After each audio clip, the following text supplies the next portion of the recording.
While the Arab army advanced northwards, Britain's General Allenby had crossed the Suez Canal, and by the spring of 1917, his forces had reached the frontier of Palestine.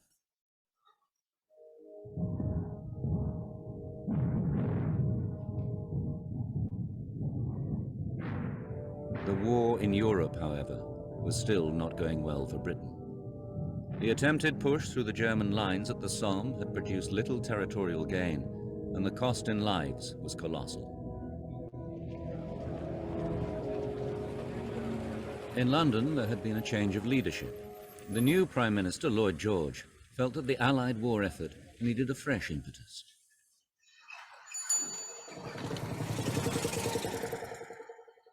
Although America had so far been neutral in the war, Lloyd George was convinced that could be changed. He believed there was one powerful group which might influence the American government. Lloyd George thought that the American decision whether to join or not would depend critically on public opinion, and that Jewish support could tilt the scales in one direction or the other. You've got to remember that the British Foreign Office greatly overestimate the political power of international Jewry, particularly the wealthy, financial and commercial Jewish elites. What is extraordinary about this situation is that here you have, particularly the British, seeing the Jewish world as one collective monolithic entity. And in that sense, they start looking at the role of the Jews in the war as being something which might be important. And from the point of view of the Allies, something else quite remarkable, this monolithic collective entity is pro-German. Many Jews in the upper echelons of German society did indeed have close connections to the Kaiser's Foreign Office. A new Jewish nationalist movement, Zionism, had also been able to establish its headquarters in Berlin. Zionism had originated in the 1880s after Theodor Herzl published a book espousing the virtues of a Jewish state.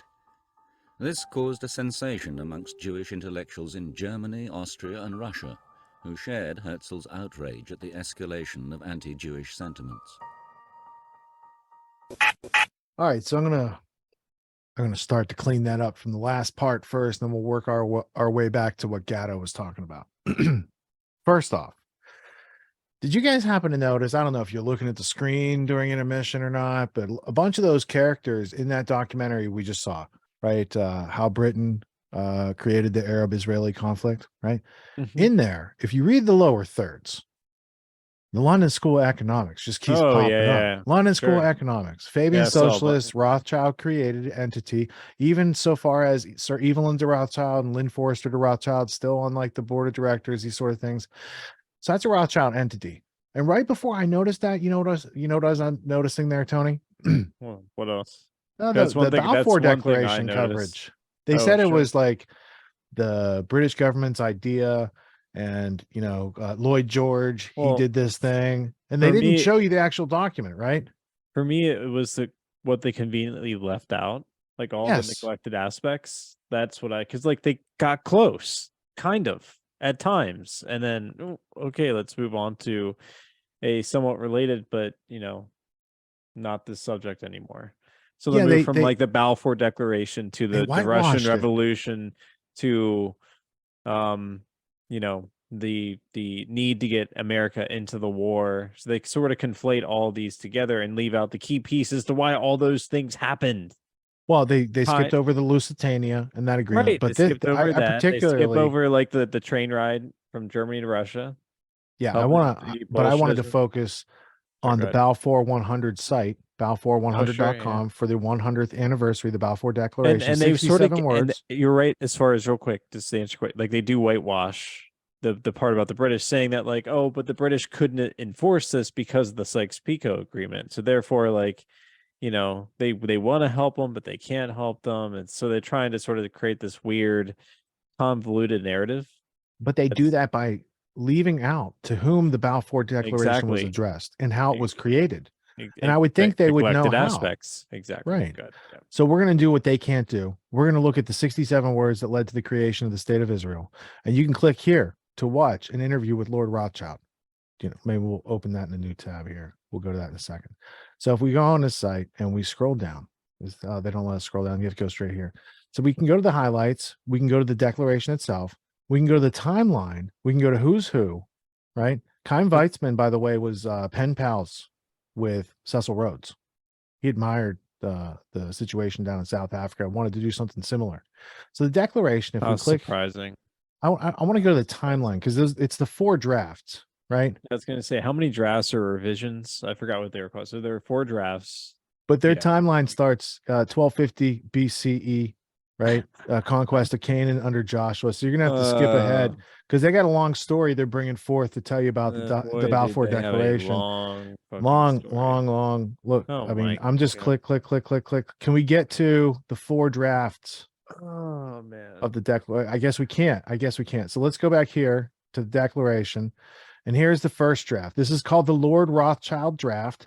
It is from 18 July 1917. So His Majesty's government, this is what he wants. His Majesty's government accepts the principle that Palestine should be reconstituted as an international home for the Jewish people. His Majesty's government will use its best endeavors to secure the achievement of this object and discuss the necessary methods and means with the Zionist organization. Now, reconstituted here implies an unbroken link between the Jewish people and Palestine going back 2,000 years. So they're like, it's ours and would like it back. So this is the Lord Rothschild draft, 18 July 1917. We just read it. Here's some history behind it. Okay. But this is where it starts. So then after we read that page, what's appropriate? Next one is Arthur Balfour, because there's 2 August. Yeah, this is 2nd August. This is 7. This is 2nd August. 2nd, August 4th. Right. So now, having received Lord Rothschild's draft from 18 July, Arthur Balfour writes back. He says, I'm glad to be in a position to inform you that His Majesty's government accepts the principle that Palestine should be reconstituted as the home of the national home of the Jewish people and will use their best endeavors to secure the achievement of this object and will be ready to consider any suggestions on the subject which the Zionist organization may desire to lay before them. So he's like, Lord Rothschild's like, sit and beg, and Milner's like, Balfour's like, yes, yes, here. So that's the draft, right? Oh boy. He replied to the Rothschild draft with his own draft seen here. Do you think that's his own draft, or is that just him regurgitating back and signing his name? So anyway, they call it his own draft. He's not making the. I'm showing you Balfour is not the author of Correct. anything, right? Oh, right. Now who's it Sure, go to yeah. next? Cecil Rhodes kindergarten teacher, Milner. Here's Milner's draft, right? 4th of August, 1917. So he's like, we got to tweak this a little bit.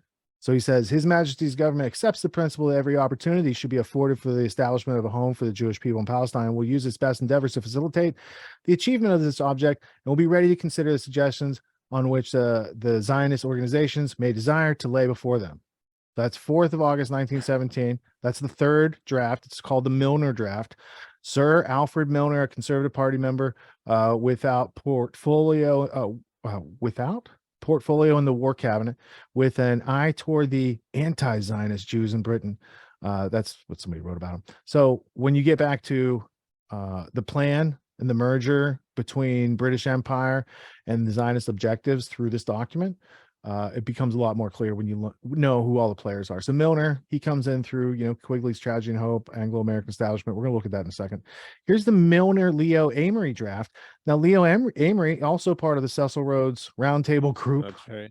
Yep. That had an agenda to bring America back into the British Empire, by the way. Here's the Milner-Amory draft, 4 October 1917, right before the Bolshevik Revolution, the November Revolution. Yeah. His Majesty's government views with favor the establishment in Palestine of a national home for the Jewish race and will use its best endeavors to facilitate the achievement of this object, it being clearly understood that nothing shall be done which may prejudice the civil and religious rights of existing non-Jewish communities in Palestine, or the rights and political status enjoyed in any other country by such Jews who are fully contented with their existing nationality and citizenship. So it seems that Leo Amory brought some balance into this. He's like, hey, let's consider some people who are living there, so on and so forth. And they go through with description of this. And again, this is the official Balfour 100 site. This is history. Some of these, this is history. Yeah. So now we have the final wording of the Balfour Declaration. And before we can go to that, let's go back to the original draft. What did Lord Rothschild, what did he ask for? Boom, boom. Okay, cool. Now let's go to the final wording. And they hid this right here. This first line, "Dear Lord Rothschild," they hid that in the documentary we just showed you. Yeah. So even though there's a lot of useful information in there, the London School of crowd that presented it wanted to hide the people that fund them, because there is a continuity. There's a reason they're making that film in the first place. And that's why they focus just on the British. They only focus on the British angle from that. When it's the Americans' fault. Woodrow Wilson didn't Zionism step in. very generally. They they mentioned Chaim Weizmann, like head of the Zionist organization, all that sort of stuff, but they didn't mention any sort of like major specific players, particularly with this document, which they mention, but conveniently leave out these important details. So finally, on November 1st, 1917, the War Cabinet agreed to a slightly amended version of the Milner-Amory formula. Shown here is the final, now famous text delivered by messenger to Lord Rothschild's London home at 148 Piccadilly. Okay. Dear Lord, this is Foreign Office, November 2nd, 1917. Dear Lord Rothschild, I have much pleasure in conveying to you, on behalf of His Majesty's government, the following declaration of sympathy with the Jewish Zionist aspirations, which has been submitted to and approved by the cabinet. They're missing a period there. They had no type person there. His Majesty's government view with favor the establishment. So you see the quote is basically Lord Rothschild's original letter. This quote, it has the things that they asked for right here. They basically just quote Lord Rothschild, send it back to him, says it's approved.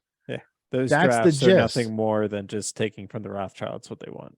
And how many people's lives have been disrupted in the Middle East in the past century because of this piece of paper, which few people understand or even take the time to read? That combined with the fallout, the Sykes-Picot Agreement, the failure of the League of Nations, but then you get the UN not too long after the. But then again, without this document, Tony, Pfizer would have had no country where everyone was mandated to get their experimental product. So you got that. Seems like tyranny is more of a philosophy, a corrupt one at that. Right. That continues to manifest itself regardless of ethnicity or religion or, Now, whatever. if after this document, the people who were bringing it about, if they could just fund some kind of German dictator to get back at them after World War I, they really persecuted Germany in the Paris 1919. Oh boy, they did. You know what I'm saying? And so the powers that be funding an extremist there who kicks off a bunch of things to which they can then react to and bring about the exact situation that they had worked on.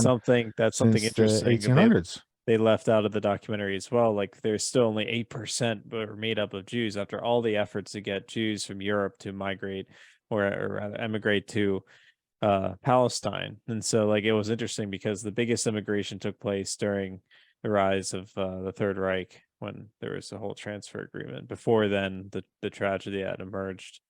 Now, Chaim Weizmann, Theodor Herzl, both corresponded with Cecil Rhodes. Yeah. Lord Rothschild was a beneficiary of Rhodes. They funded Rhodes in the first place, the Rothschild family, right? Leo Amory, that's right, is one of the whistleblowers from whom Carroll Quigley took quotes for his book, The Anglo-American Establishment. Pretty sure. And here's that book right here. I'm almost positive that's correct. Yeah. Now, if I were to open this book to the pages describing the Arab-Israeli conflict, this is Moneypenny. Did you know Moneypenny is part of the Anglo-American Establishment story prior to James Bond? That's them. That's them winking. Here's Lord Northcliffe. Here's the Jesuits. There's a very specific section in here where he says that they had. Oh, here it is. Page 170. Let's go to the Anglo-American establishment. And yes, I did use the nail brush since the last break. So hopefully my mom won't be unproud of me for having dirty hands during this session. All right, so let's go to zoom in. The Milner Group, Cecil Rhodes, right? The Milner. Didn't we just see the Milner draft of the Balfour Declaration? That's correct. The general attitude of the Milner Group was neither pro-Arab nor pro-Zionist, although tending, if at all, toward the latter rather than the former. The group were never anti-Semitic, and not a shred of evidence in this direction has ever been found. In fact, they were very sympathetic to the Jews and to their legitimate aspirations to overcome their fate. I'm sorry. Has been sympathetic to the Jews and legitimate aspirations to overcome their fate. But this feeling, it must be confessed, was rather general and remote, and they did not, in their personal lives, have much real contact with Jews or any real appreciation of the finer qualities of those people. Their feeling against anti-Semitism was, on the whole, remote and academic. On the other hand, as with most upper-class English, their feeling for the Arabs was somewhat more personal. Many personal relationships with Arabs many found their personal relationships with the Arabs enjoyable and were attracted to them. However, this attraction of the Arabs never inclined the Milner Group toward that pro-Arab romanticism that was to be found in people like W.S. Blunt or T.E. Lawrence, Lawrence of Arabia. Omar Sharif was part of the Arab faction in Lawrence of Arabia, and he was also Dr. Zhivago during the Bolshevik Revolution. Interesting. The reluctance of the Milner Group to push the Zionist cause in Palestine was based on more academic considerations, chiefly two in number. The feeling that it would not be fair to allow the bustling minority of Zionists to come into Palestine and drive the Arabs either out or into inferior economic social position, and two, the feeling that this would have to do with the effect the feeling that to do this would have the effect of alienating the Arabs from Western and especially British culture, and that this would be especially likely to occur if the Jews obtain control of the Mediterranean coast from Egypt to Syria. Didn't we just talk about USS Liberty last week? That was like 6 Days War. Yeah, Strangely enough, 1967. Sorry. Strangely enough, there's little evidence that the Milner Group was activated by strategic or economic considerations at all. Thus, the widely disseminated charges that Britain failed to support Zionism in Palestine because of anti-Semitism or strategic and economic considerations is not supported by any evidence found within the Milner Group. So they go on to say, or quickly goes on to say, on page 171, the attitude of the Milner Group toward the Arabs and Jews can be seen from some quotations from the members of the group at the Peace Conference in 1919, discussing the relative merits of the Jews and the Arabs. Jan Smuts, he's the father of ecology and holism. That's used in the eco-environmental movement, right? Yeah. They haven't the Arabs' attractive manners. They do not warm the heart by graceful subjection. They make demands. They are a bitter, recalcitrant little people, and like the Boers, impatient of leadership and ruinously quarrelsome among themselves. They see God in the shape of an oriental potentate. A few years later, John Dove, in a letter to Lord Brand, asked himself why there was so much pro-Arab feeling among the British, especially in the public school caste system. It was attributed to the Arabs' good manners derived from desert life and their love for sports, especially riding and shooting. So while they had an integration, and an amelioration, if you will, with the Arabs, they liked their culture, these sort of things. Quigley goes on to say that the reasons they worked with Zionism is they had a capitalist structure going on, a banking system. And it takes pages to break it down, but there's many pages in this book that go through that whole Ultimately comes down establishment. Down to certainly there's the banking families, one in particular to speak about, that had enormous influence within not one that funded the London School British of Economics. state policy. Yeah, no, yeah, maybe not. Maybe. Leave it up to people's imagination. If you know how to read. So. All right, so this next part, while you're still thinking of that, there's a documentary on this book. I think it was, anyways, good. This is Margaret Macmillan. She's granddaughter of Lloyd George. So she used his letters and archives to read this, to write this book. There's a fantastic documentary on it. In that documentary, you're going to see a similar part to the section I'm about to point out. I don't have time to read the whole thing to you, but we're going to go to chapter 28. It's called Palestine, and this is page 410. So it's talking about the Jewish home in Palestine. This is something going on at the time of the Paris Peace Conference. So then it starts to introduce the Zionist contingent and their what their demands and what they wanted from there. And there's Herzl and there's Chaim Weizmann. And so all the same kind of history you just learned about is in this official New York Times best-selling book. Yeah, there's if you just read it to the back, you got I, Chaim Weizmann, a Yid from Pinsk, and only an almost professor at a provincial university, have organized the flower of Jewry in favor of the project, which is approvably by Lord Rothschild and his satellites is considered as mad. Right. So he's indicating that Lord Rothschild thought that maybe this project was going too far, might be going too far, going up front and saying what their goals were, because the Rothschilds had been funding colonization in Palestine for 40 years at that point. That's the other point. Like it's related to the Rothschilds' influence with the British, but then it's also related to a biblical narrative. So they're selling it as part of like a sort of predestination as part of the like Jewish will. While at the same time, it has to do with the financial influence of a political will that wants to manifest is banking on essentially this dubious, theocratically sponsored historical viewpoint of these people. So then, it goes into the people who commandeered the Rhodes Milner Roundtable and funded it in the first place, came around to create the Balfour Declaration and put it in place. And then on behalf of this idea, it says, I believe the Hebrews were in actuality a majority, and and though I have no prejudice against the race, quite contrary, I began to understand the point of view of those who are object to alien immigration. So Balfour meets with Weizmann. They start working this out. Now, there's this other idea at the time called British Israelism. So if you look up the British Israel World Federation around 1912, probably 5 years before this, because King Chucky III, guess where he gets his kingness from? The Holy Bible. Right there. Yeah, and then hold on real quick. Go down. And then what Gatto said was the Anglican boarding schools. What is Anglican? They're English. These are loyal to the Church of England, which is run by the king. Right.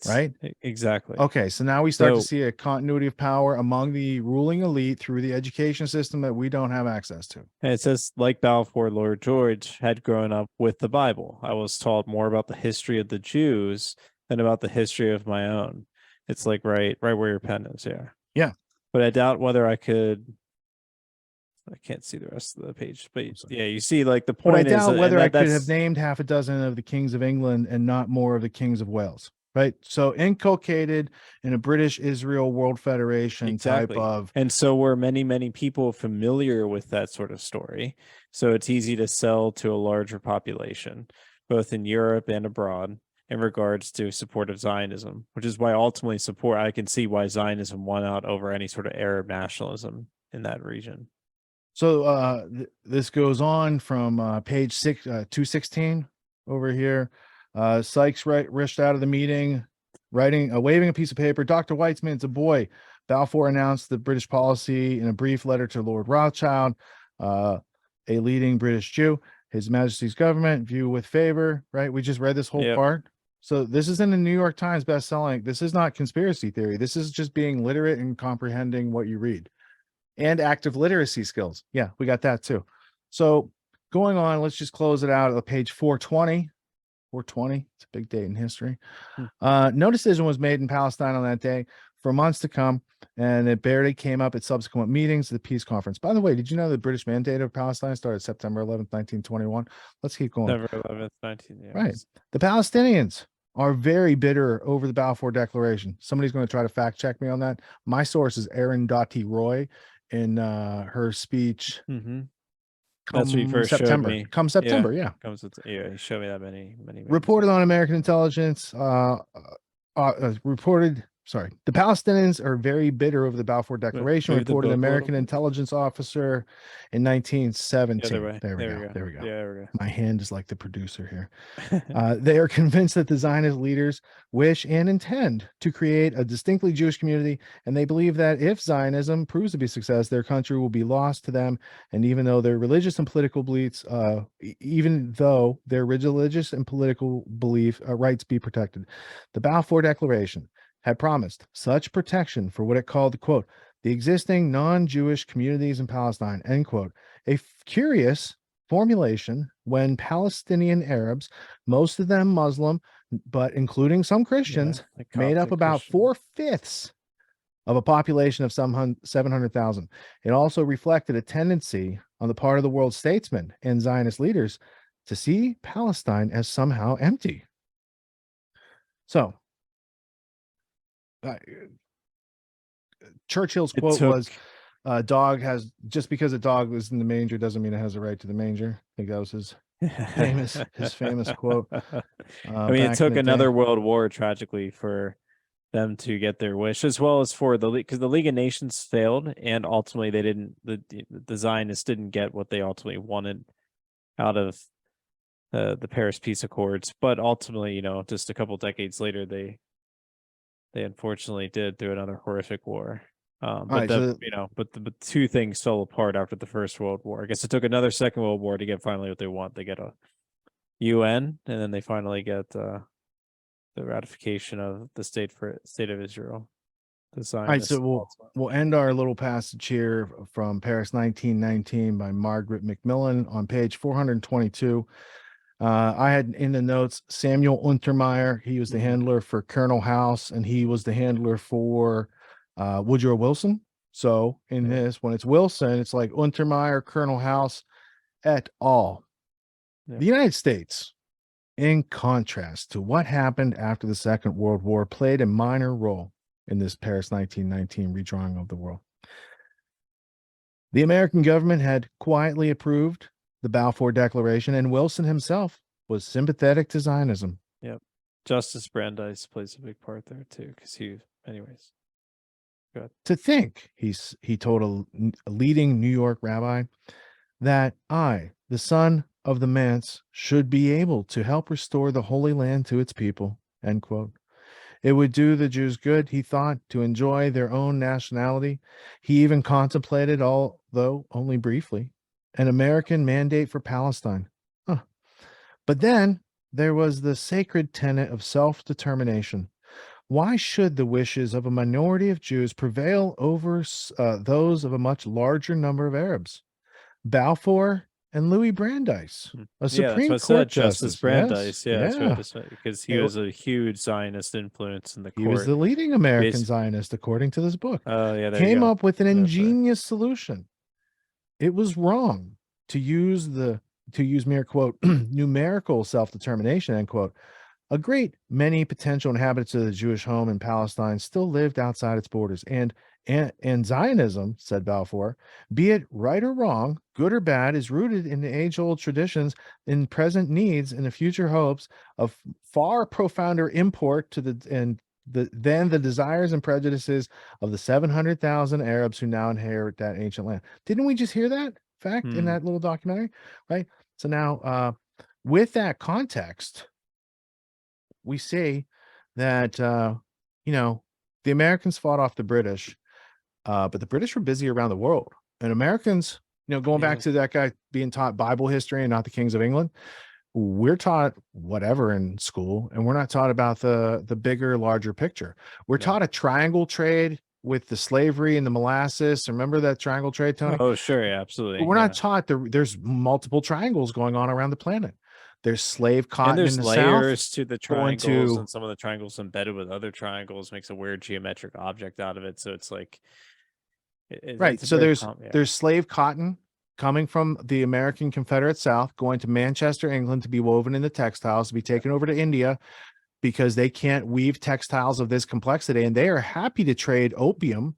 Yeah. And you've seen the cartoons or the drawings. They're not really cartoons. The international of the opium warehouses. 100-foot high ceilings and just big balls of opium for the East India Company to then take over to China, to subjugate that land. Did you see Wuhan in that map?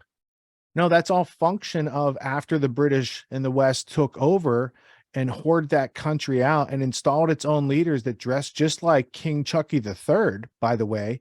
Xi Jinping, he culturally appropriates British attire. Why is that? Oh, because Hong Kong then went in and infected Canton, and they got the whole place hooked on opium. And after a century of humiliation, the Rockefeller Foundation and their goodness, and went in and started up the industry, the medical establishment. The American International Corporation went in and did railways and all these types of transportation. Yeah, the Yale in China, another Rockefeller initiative. Yeah, I believe, Mao, with helping Mao. David Rockefeller's best project. Ho Chi Minh, but Mao in particular. Yeah. So that takes care of Paris 1919. And then what was the last part? Quigley. All right. Back when so right after this part that we just learned about where the British dicked over the Arabs, they then get this, dude. Though. It was actually I really enjoyed that piece at the end.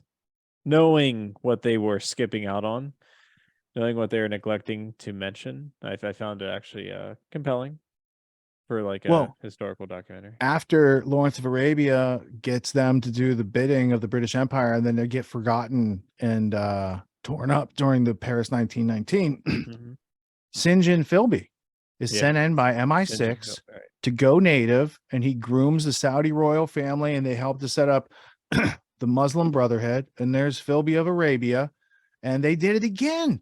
Not even a decade had gone by. Not even 5 years had gone by when they started on this project, right? And then they sell off those Arab proxy forces to the CIA, which they also created, right? So when you get back to 9/11, after the wars, which they helped to foment, correct? Yeah. So not my ally, not my king. That's what I'm saying. If you can hear that bell ring. All right, so I want to go back to what Gatto said about the public boarding school, the private boarding schools, because if we go over here to one of these schools is called the Lawrenceville School. I used to live in Lawrenceville, New Jersey. It's right next to Princeton. This is one of the most elite prep schools in the world, and the progeny of Saudi kings, for instance, send their kids to places like this. There's also Le Rosé in Switzerland. It's called the School of Kings, where Adnan Khashoggi and all these characters, Nicholas Negroponte, like birds of a feather, they flock together over there. So this is the Lawrenceville School. It's like Choate. It's like any of these other types of top schools, right? So let me take, super elite. Like these are like the best of the best, of even like the what's considered high-end education, high-end private education. Right. So Gatto mentioned most of them were religious-based schools. He mentioned St. Paul's and the Hotchkiss and Groton School and Deerfield Academy and Andover. The Choate School is where the Dulles family gets educated. A whole bunch of other people here. Oh, Nicholas Negroponte. So they go from like Choate to Le Rosé. So here's Negroponte because he went to Institut Le Rosé. Are you on the? I'm sorry. Yeah. I was clicking 3 buttons ahead of everybody. So let me go back. Take us the Choate School. There we go.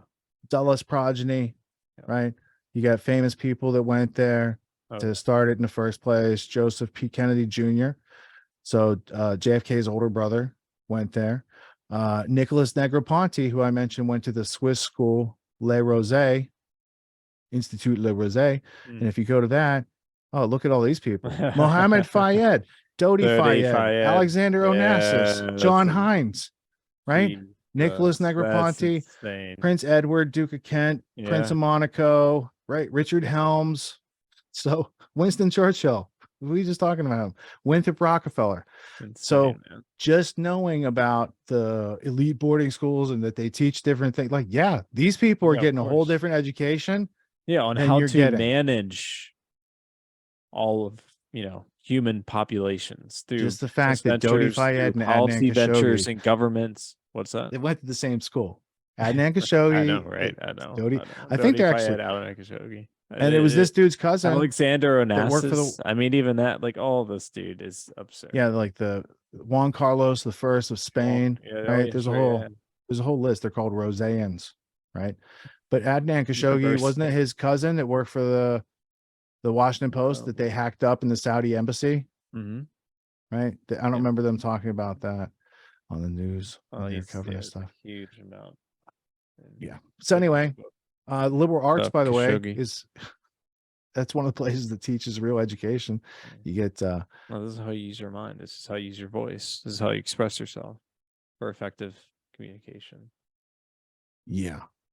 So the fact that people that go there write things like being digital, right? Because this is John Negroponte's brother, and John Negroponte was all up in the 9/11 type of Iran-Contra type stuff. His brother is a technocrat, right? I have this book someplace. It's not worth even bringing out. But being digital is a real thing, because then they can censor everything. Being digital is what the CBDC is all about. Mm-hmm. And understanding the origins of how this Mandarin or ruling class is groomed, trained, and put out there, right? It's good to know these things. What makes the Grand Theft World podcast unique, invigorating, exciting, and informative? Most other podcasts out there are either doing straight up interviews, or they're just covering the daily news. They're covering current events from the day they happened. And that is effective. It's useful. It's a great starting point. And then sometimes these current events change during the week past the first story. So we like to give it a little time. You have to wait till some of the dust settles on these stories in order to give them accurate coverage. And the other thing that's really missing in the media landscape is covering the articles that are coming out every day. That's great. That's necessary. But who's bringing in contextual history so that you can understand what has been going on for decades and decades to lead up to the machinations and actions that we see unfolding today? So what we do here on the podcast is we cover current events. Many of these things are censored, but we wait about a week. As a forensic historian, I focused mainly through my career on the history of globalism and collectivism and things that they call maybe the New World Order.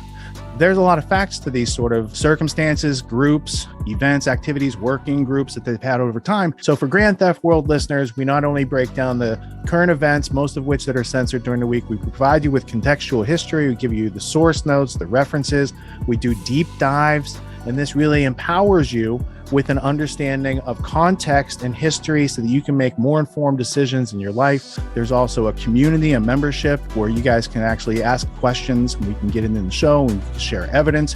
And there's a town hall weekly for Grand Theft World for those who listen to it and are interested in covering the stories that we don't get to during a 6-hour show.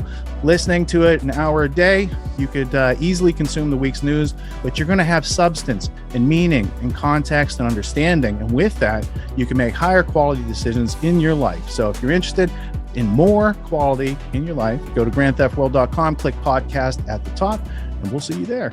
Thank you. These allegations are false. This isn't Grand Theft Auto, folks. This isn't a video game. What are the most surprising things that you discovered once you started pulling on that thread? Who he was connected to, what institutions he was influential over, what events he participated in? Come on, man. What are we talking about? Come on, man. No. You don't have to think about it, dude.